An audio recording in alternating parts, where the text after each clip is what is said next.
দীর্ঘদিন থেকে আমি আপনাদের কাছে শারীরিকভাবে দূরে থাকলেও যোগাযোগ এবং কর্ম পরিকল্পনার মাধ্যমে আমি কখনোই আপনাদের কাছ থেকে দূরত্ব অনুভব করিনি। গণহত্যাকারী মাফিয়া প্রধান হাসিনা দেশ ছেড়ে পালানোর পর এ পর্যন্ত বেশ অনেকগুলো নতুন রাজনৈতিক দলের আত্মপ্রকাশ ঘটেছে। বহুদলীয় গণতন্ত্রে বিশ্বাসী বিএনপি সকল নতুন রাজনৈতিক দল ও সংগঠনকে স্বাগত জানায়।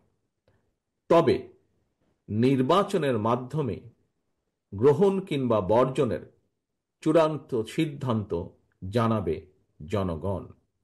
সুতরাং প্রতিটি দলের অংশগ্রহণ একটি অবাধ ও সুষ্ঠু নির্বাচন, জাতীয় নির্বাচন অনুষ্ঠানের লক্ষ্যে সবার আগে নির্বাচন কমিশনকে প্রস্তুত রাখতে হবে।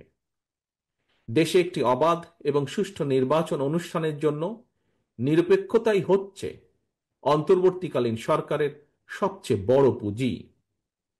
কিন্তু সরকারের নিরপেক্ষতা নিয়ে ইতিমধ্যেই জনমনে সন্দেহ, সংশয় সৃষ্টি হয়েছে। নিজেদের নিরপেক্ষতা বজায় রাখতে আমি বাংলাদেশ জাতীয়তাবাদী দলের পক্ষ থেকে অন্তর্বর্তীকালীন সরকারের প্রতি আরো সতর্কতা অবলম্বনের আহ্বান জানাই। প্রিয় নেতৃবৃন্দ, এবার আমি সারা দেশে বিএনপির নেতাকর্মী, বিশেষ করে এই বর্ধিত সভায় আপনারা যারা উপস্থিত হয়েছেন, উপস্থিত নেতৃবৃন্দের উদ্দেশ্যে কয়েকটি কথা বলতে চাই।